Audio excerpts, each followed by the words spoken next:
Hey there, superstars. Welcome to a special edition of Best in Business. I've got a superstar here who's going to share with you the insights of entrepreneurship. He's in the financial space, and we're going to be talking business. So let's get started.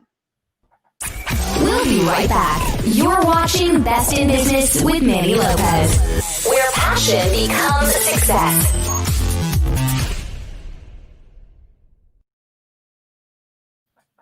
Alrighty, we've got Eric Couch here. I'm going to read off a little bio about him so you can learn a little bit more about what he specializes in.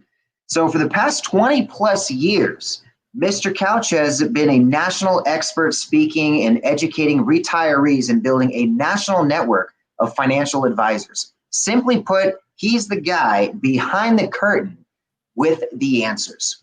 Now, as an active speaker, Eric has shared the stage with Martha Stewart, Ice-T, Michael Gerber from the E-Myth, George Ross, who's Trump's attorney. Mm-hmm. You have recognizable locations he's spoken at, like Carnegie Hall, NASDAQ, MIT, Harvard Law, and many other places. I mean, this guy is doing big things. So let's welcome to the show here, Eric Couch. Welcome. Thanks, Manny. Good to be here, man. Oh, man, excited to have you here. So, and you've got a wealth of experience in entrepreneurship.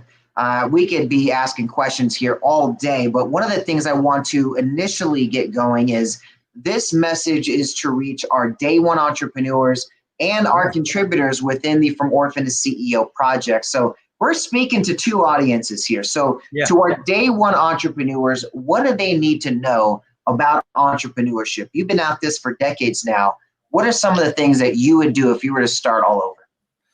Man, I would surround myself with wise counsel. First and foremost, when I'm making a major decision, there's certain.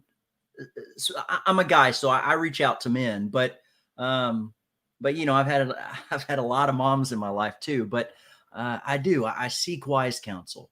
It's biblical. It's, you know, any book. It doesn't matter whether it's faith based or not, is going to tell you that wise counsel is always a way to go. People who have experience, people who walk that journey, maybe not in the same industry as you, but they're further down the track and they can just give unbiased input. So first and foremost, seek wise counsel. And then also just, you know, have a plan. You know, a lot of people are like, oh, I want to do this. I'm going to run out and do it today. And whether that's multi-level marketing or getting into sales or whatever the case may be, you know, we just, a lot of people, and I've been guilty of it as well at times, is, you know, fire, ready, aim, right? Instead of ready, aim, fire. And, you know, have a plan, know what you're doing. So, you know, before I started my company, I actually built a company within a company. I worked for my in-laws for 14 years. I built every piece of that part of the company. So I knew how to negotiate the contracts. I knew the relationships. I was already a rainmaker.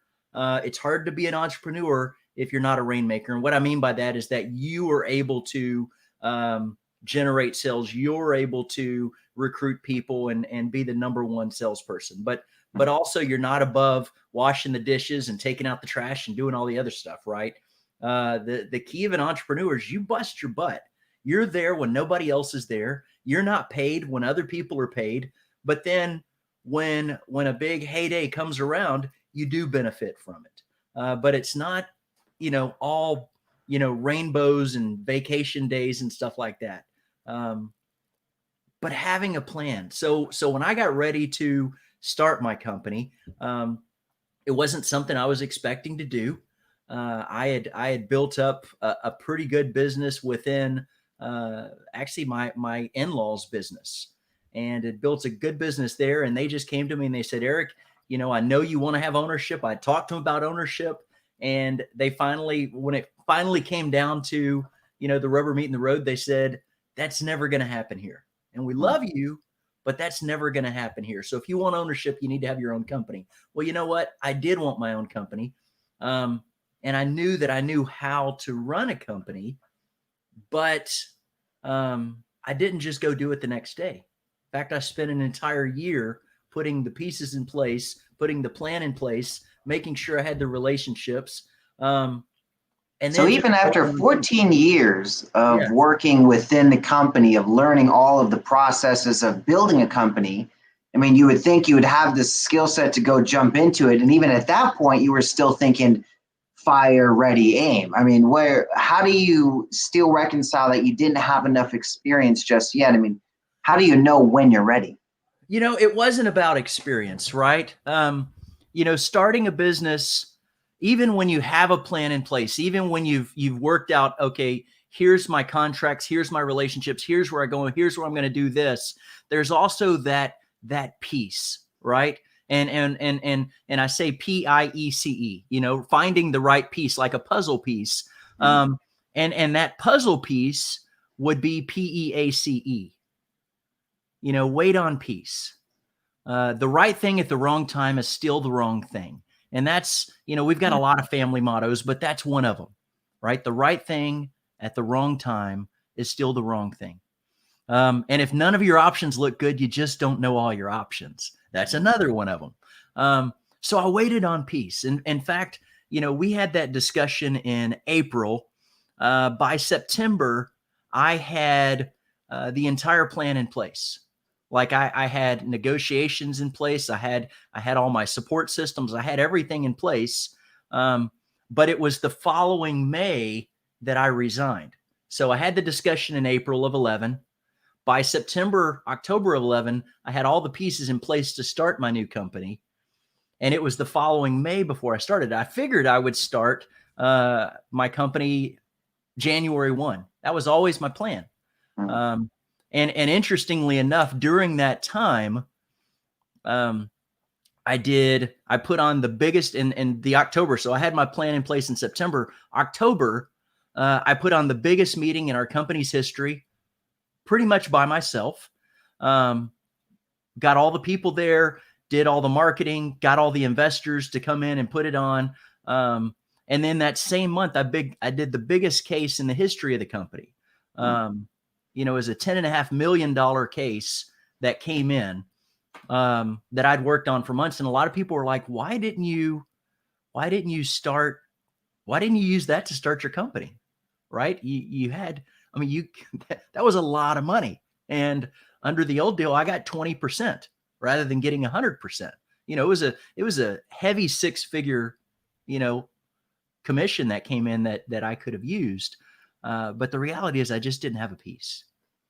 And as I'd pray about it and go, okay, and I was seek counsel, about the meeting that I put on, about the case that I did, it was like, you know what, it's not time. So then come December, I'm thinking, well, it's got to be time now. And it still wasn't time. And, I'm seeking counsel and I'm praying. I'm like, okay, all the pieces are there. What am I waiting for? And then come February, January goes by, February goes by, and my number one client says, Eric, I've got to have this solution. Like, I've got to have it. And I'm still thinking, well, I don't know when it's going to be the right time. Now I'm not the sharpest tack in the drawer. I'll give you that. Right. So February comes by and he says, Eric, I've got to have this solution. And I go to my in-laws and they're just not having anything to do with it. Well, March comes, April, and April, it gets hot and heavy. And I'm like, and he's like, Eric, I've got to have it like now. I cannot wait. We've got to have this or else I'm going to have to take the business to someone else.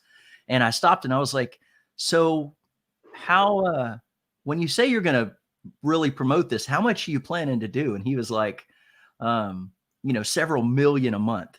And I start doing the math and I'm like, okay, just based on him, I would make more than what I'm making right now. Right. Because the economy's kind of going down, it had been going down since 2008 and stuff like that. And, it hit me. I was like, okay, I've waited for peace. I've waited for direction. I've had the plan in place. I know exactly what I'm doing. And then when that came on and he's like, I'm going to do this and I'm either going to do it with you, which is where I want to do. And I've waited for months, or I'm going to have to take it somewhere else. And finally, that's when it clicked with me of it's time.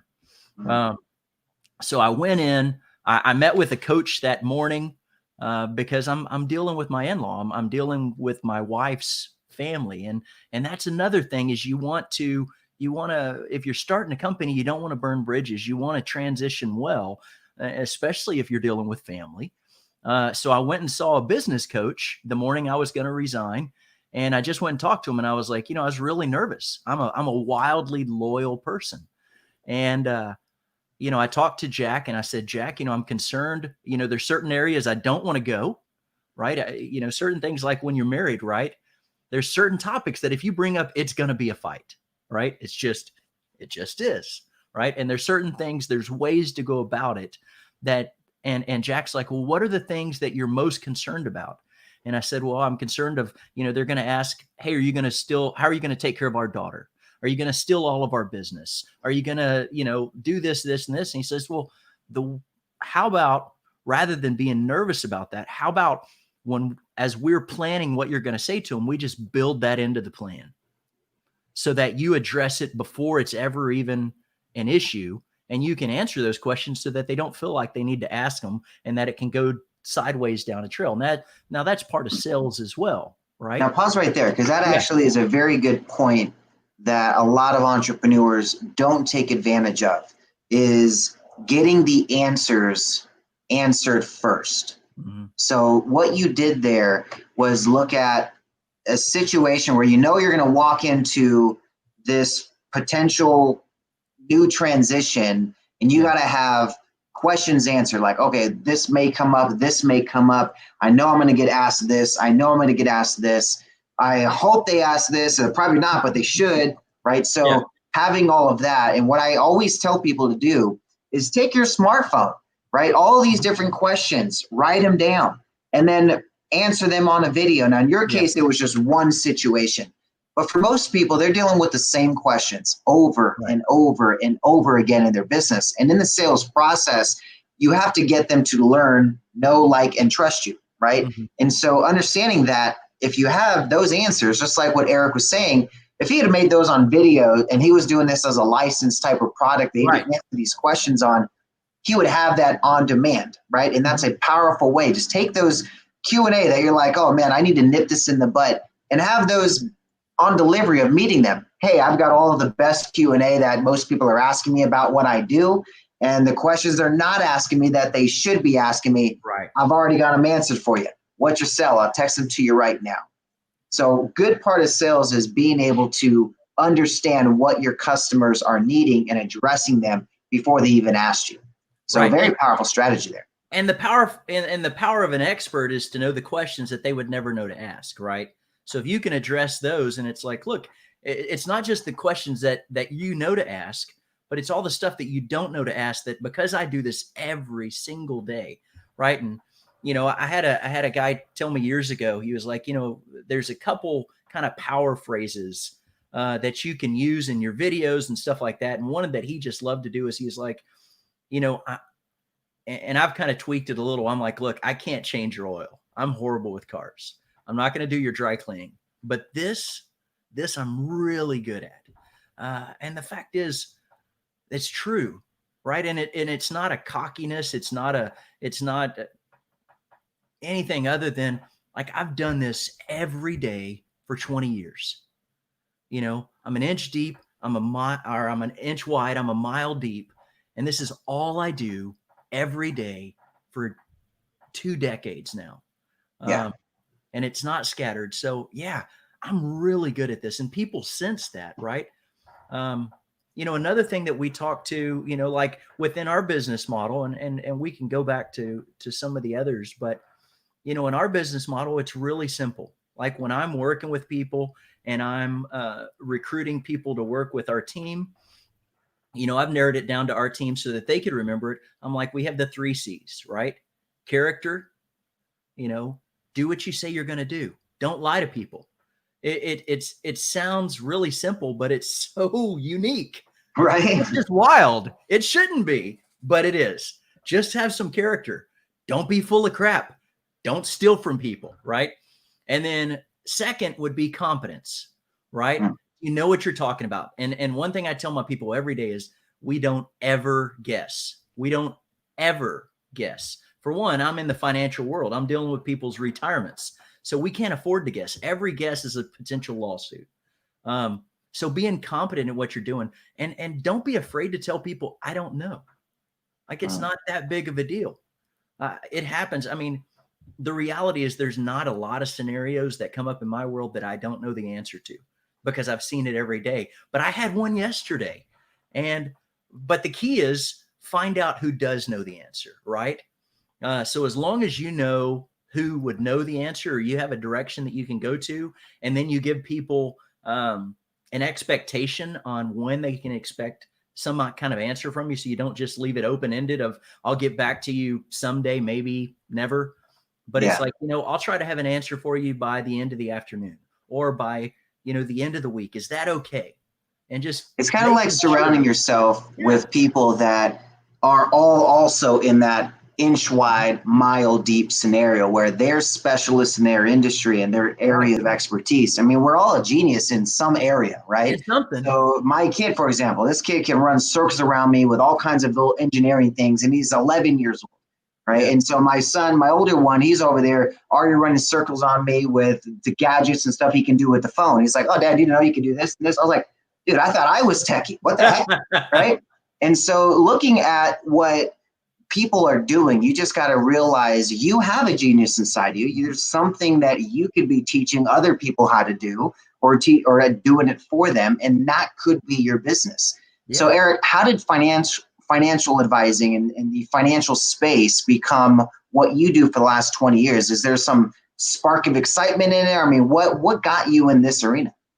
Okay, so that's a funny story. So, I was fortunate enough to go to college on a full ride for vocal performance. So I sing. I've sung all over the world. I've sung in Carnegie Hall 4 different times, and all over, just everywhere, right? Seemingly not true, but a lot of places all over the world. So, and then all the way through college, I was on staff doing some kind of ministry work. I figured that I would be, that evangelist on a hillside that ended up telling people about Jesus the rest of my life. And that was really my plan. And I was okay with that plan. And then I go to college, I meet this girl. Initially, she wasn't really my type. She had come from family with money, and I was dirt broke, right? The only way I was able to go to college, because I got a ride. Otherwise, there was no way. So, but this girl and I become friends. And then over spring break, I needed something to do. And I was on staff at a church as well, but I was like, I need something to do during the day. And she's like, well, my dad has a company. Maybe he's got something you could do. So I show up on Monday morning, April of 1998, and he walks me into the back hall. I didn't really know this guy. And he had put out a 6-foot long table. He had, this is back when we had phones that were cabled. So there's like a 20-foot, 30-foot long cord all the way down a hallway. And he had put in the phone on a table, and he had a script, and he had a list of people to call. And we went through it 2 or 3 times. And he said, okay, I want you to call these people, and I want you to say this. So I just start picking up the phone, and I'm calling them, and they're going, that sounds great. Tell me more. And I was like, I've only done this for like 12 minutes. I have no idea what I'm talking about, but I can transfer you to John, and he can answer all your questions. Like boiler room, right? Rico! Yeah, boiler room. Right. So I had a blast, and people were like, wait, you enjoy doing telemarketing? And I was like, no, I didn't do telemarketing. I called sales professionals with a way to help them help their clients. And I never saw it as telemarketing, even though, that's probably what I was doing. But I had a blast, and I connected with people. Well, couple of years later, I'm dating this gal, and then I marry the gal, and then I graduate from college, and I needed a job, and they needed an employee. And our family was always together. I mean, we worked together. We went to church together. We go on family vacations every year together. We still do. There's 12 of us now. We still, fly and go somewhere on vacation together every year. We were in Sunday school together. I mean, we were always together. Family meals most every Sunday. And they're always talking business, and they're always together. And I was like, well, I need a job. They need an employee. While I'm figuring out what I want to do, I'll just work for them for a little while, so I understand what they're talking about, since I'm going to be in this family the rest of my life. And 14 years later, I was still there. So that's how I got into insurance. There was no correlation. Now, it was probably 3 years into it that I got into annuities, which is my area, which is safe money. It's kind of like bank CDs on steroids. And I just loved it. Like I loved it. And as I looked at it, I was like, the number one reason a divorce is due to finances, and people were taking advantage of it every day. And as a kid, I was the kid who after school was getting in fights with the people who were bullying my friends. And so I've always been the person who was protecting the underdog, and never picked a fight, right? I had my moments. But, I was getting my butt kicked every day by my older brothers and sisters. So I was used to fighting and scrapping it out. And so I've always just been that guy that's gone after the underdog and like to have answers. And so when I got into annuities and I realized that I can help protect people's retirements and help them pass on a legacy and help them, protect their marriage and make sure their kids are taken care of and eliminate market risk when so many people lost money in 2001, and then they lost everything in 2008, and then they lost it again. And, it just keeps happening, right? We've had other recessions, and I'm like, I can help, I can make a difference. And it just hit me. And there's more to that story, but, it's just something that I could be passionate about, and that I don't know that the Lord's going to have me here my whole life. But as long as I'm here, I'm like, this is something that I love to do and I'm really good at. And it's an area where people are taking advantage of every single day. But I know if they do it through me, it's going to be done right. So that's what I've done. Yeah. So it's about serving people, right? Helping people. And you Absolutely. Just had this excitement around giving back to people and getting them resources that they didn't even know about, right? So like having those questions they didn't even know to ask. Like you just love having that ability to say, hey, here's what you need to know. And here's how you can actually help more other people, right? Yeah. So, helping is serving, right? I was talking to somebody earlier. It said, and the concept of what he likes to do, he's like, I do well by doing good. And I thought that was just a really great way to analogize how to be of service in building a business, building a life, building a family. You got to serve first. You got to find a way to just be that resource, be the answer to what they can get that answer from. So love what you do here, brother. So what would you say to, a kid that's kind of like starting out, right? I mean, a lot of what we do is to teach our aged out foster kids. They're turning 18, they're kind of on their own now. They got to figure out finance. They got to figure out bills. They got to figure out taxes. They got to figure all these different things. And they didn't really get all that knowledge going through what they're going through. So if you were to be in front of someone like that, how do you educate somebody from a day one perspective on the idea of annuities or finance or just understanding about money? Get a mentor. Find someone who's already been down that road and get them to train you. You will get light speed ahead, right? One, I actually work with financial advisors. So I'm the guy behind the curtain with the answers to them. And 1 year in my world is like 5 years as a financial advisor, maybe 10. But it's different. Whereas I'm looking at cases every day, they're prospecting for clients. They're doing this, but find someone who's really good at what they do, who's probably, 50 plus, and they're not going to be in the business another 20 years. And I can almost guarantee you every one of those folks is looking for someone that they can mentor that could, for one, to tell their clients, because a lot of their clients are going, well, what happens when something happens to you? I mean, you're 50, 60, 70 years old. And they're like, oh, I've got this guy, and they're going to be taking care of you, which is why they're here today and they're in on this conversation and they're listening. So it's a win-win for both. And a lot of these experts and professionals and stuff, they've got a big book of business, and they really only want to work on their A clients, but they need someone to take care of their non-A clients, right? They'll call it their B and C clients. Well, they need someone to do that. And a lot of the time they want someone that they can mentor so that they're not having to break bad habits that the person has. So I would absolutely recommend, go and find a mentor, ask around, search LinkedIn, look for people, but then research them, because there's a lot of bad apples out there.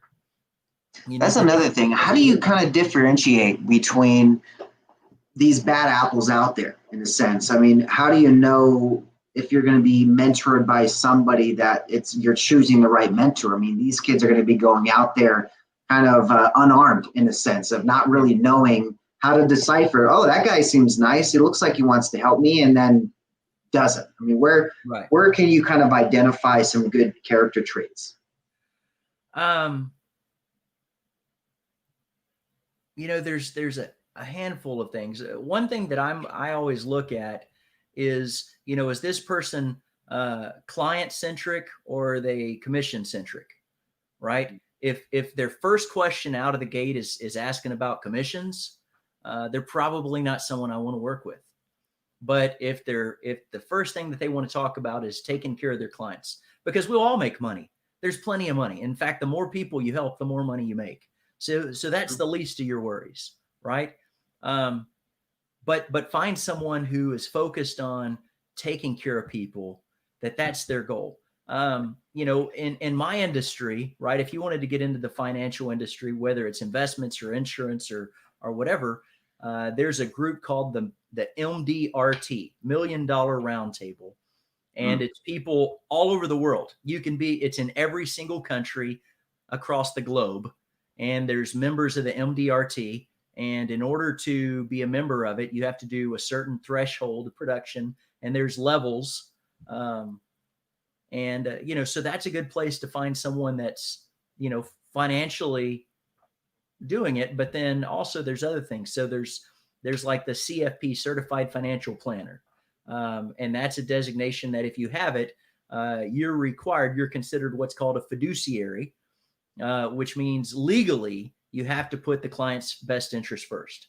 Or as they say, they'll call it the Prudent Man Rule. And the Prudent Man Rule says, what would a prudent man do in this situation? Kind of, if this was your own grandma, right? What would you do? So, a CFP is a fiduciary, so they're legally required to do what's in the client's best interest. Interestingly enough, stock market is not required to do what's in the client's best interest. So boiler room, right? Like we talked about, they're not. So those are, but also just, asking around, someone in your family, someone, probably has a financial advisor. And it's like, research them.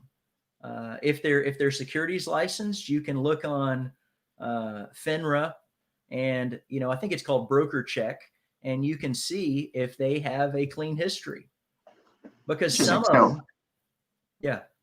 So you've got a lot of really good resources there. You're pointing to the you said CFP? CFP, Certified Financial Planner.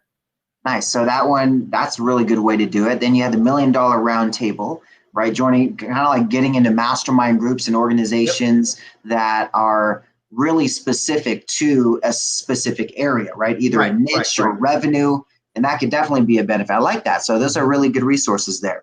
Now, I don't know if you covered the third C. I got character, competence. What was that third one? I didn't get it. Write it down.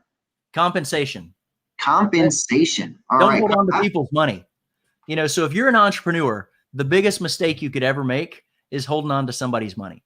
So I am vigilant that, as we're paying out money to the advisors we work with and have incentives or something like that, we do not hold on to people's money. We pay it out as quick as possible. For one, I don't want it in my bank account because I don't want to make a mistake of thinking that it's mine, for starters. But more importantly, that's the quickest way to lose a reputation or trust, is when you're holding on to people's money. So always be really quick to just honor your commitment, whether that's money or keeping your commitment on returning a phone call or whatever you're doing. The smallest things that you don't realize that, because I kind of play a facilitator in my group of, I'm the middleman when I see transactions that are going down.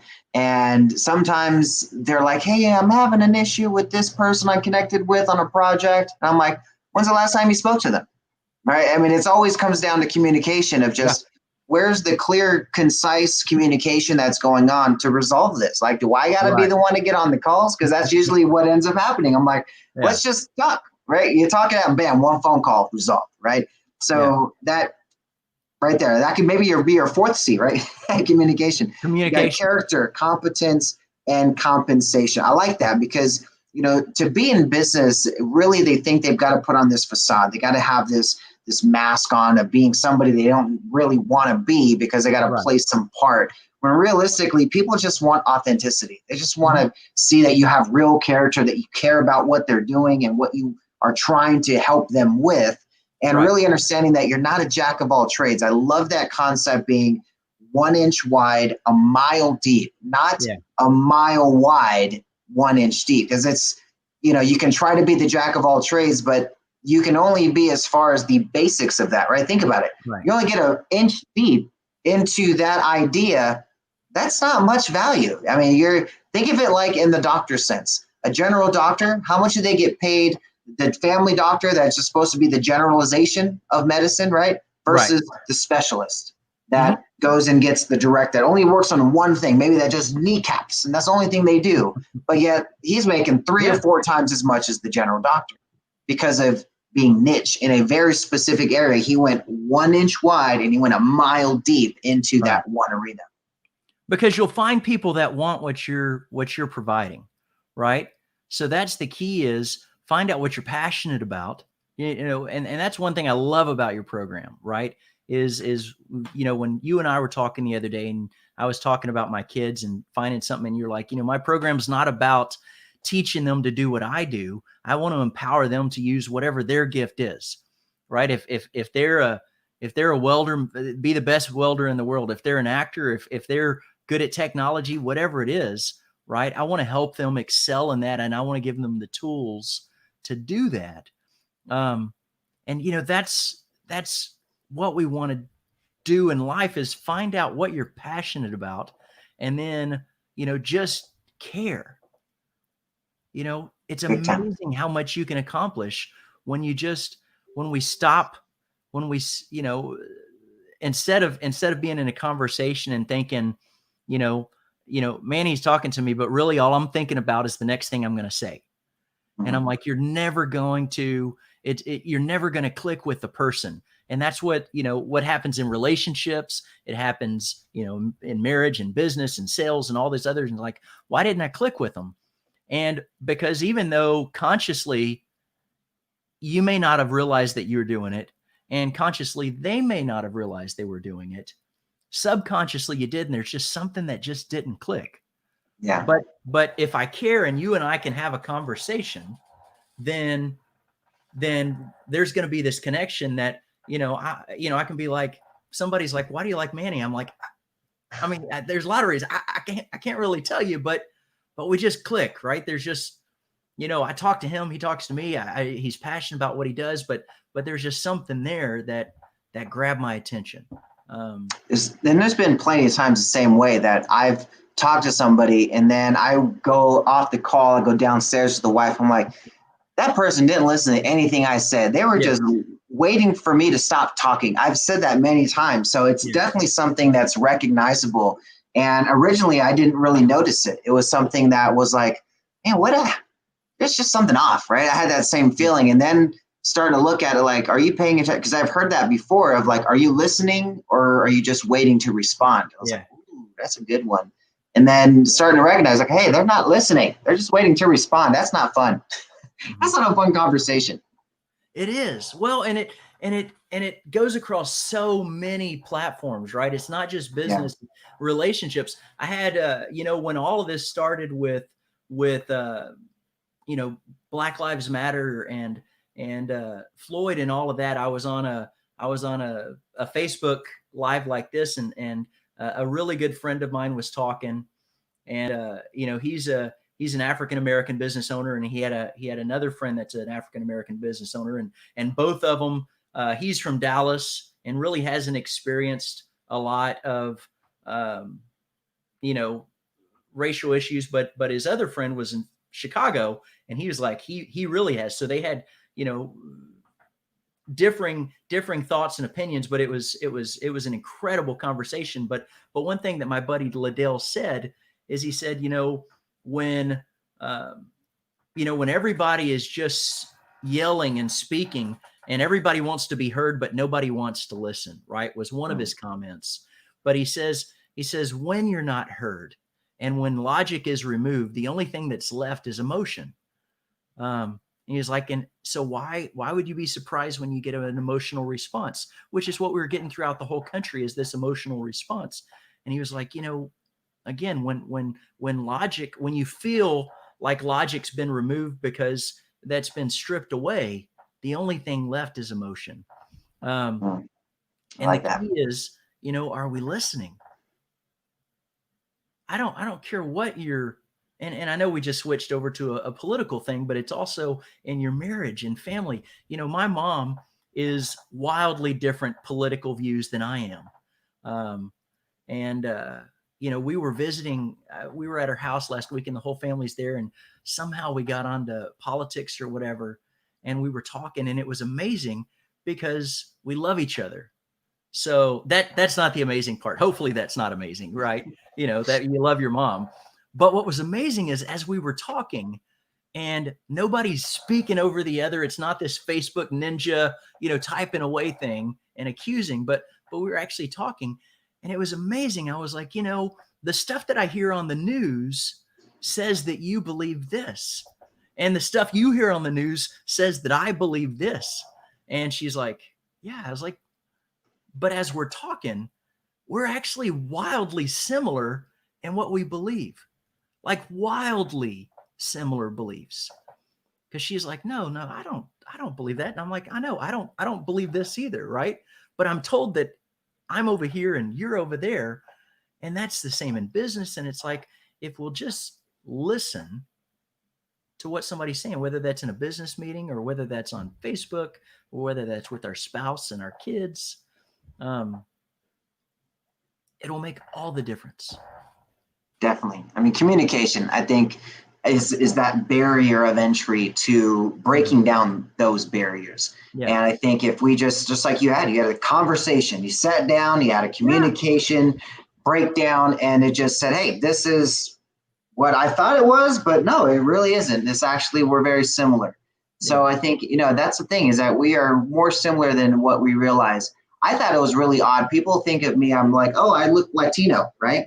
But I went and got one of those DNA tests. I'm 31 different nations. Like, dude, just call me Baskin Robbins. I can't be racist. It's not possible, right? So, I mean, I think if people were to do the same in them, is realize that, we're probably more than just one race out there. We're probably more than just one idea. We're not all in just one little box that they can color us and put us in. That's not reality. We are a mix of emotions, of logic, of our circumstance, of our environment, and we have our own perception of what reality is to us. I mean, you nailed it in the head there. You had one guy living in Dallas, one guy living in Chicago, totally different realities, right? So what they're seeing on TV, it's like they're seeing like, that's not me, to this one's like, that's exactly me, right? Or, you got all these different scenarios, but there's not one little box that there's no 5 categories that we all fit in. There's thousands of different variations of what we have our interests in. So I do want to be respectful of your time, Eric. So I thank you for coming on the show today. Is there one last thing that you want to leave our audience with? The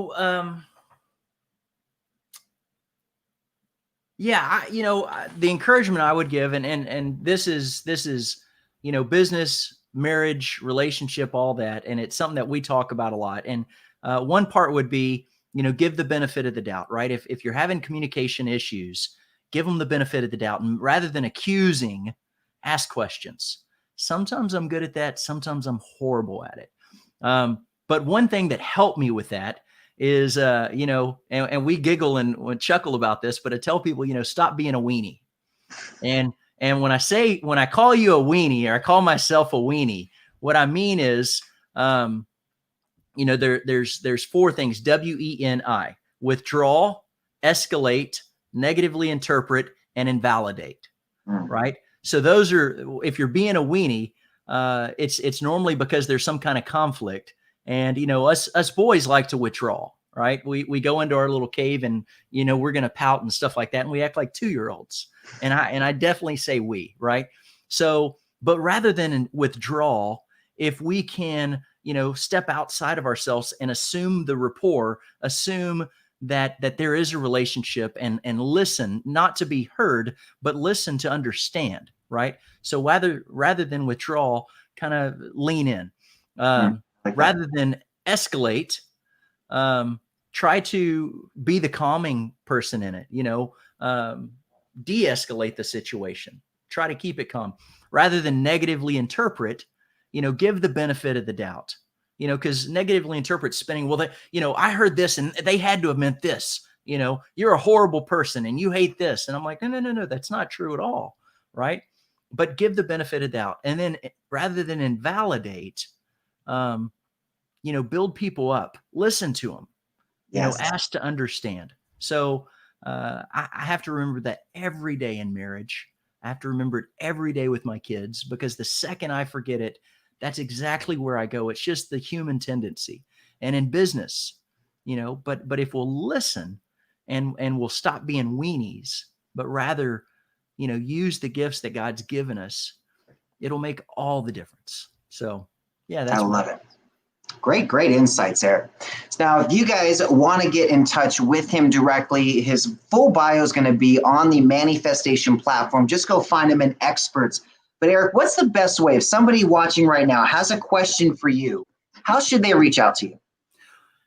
I'm on Facebook, which I think we're putting this on right now. So I'm on all social media platforms. I say that.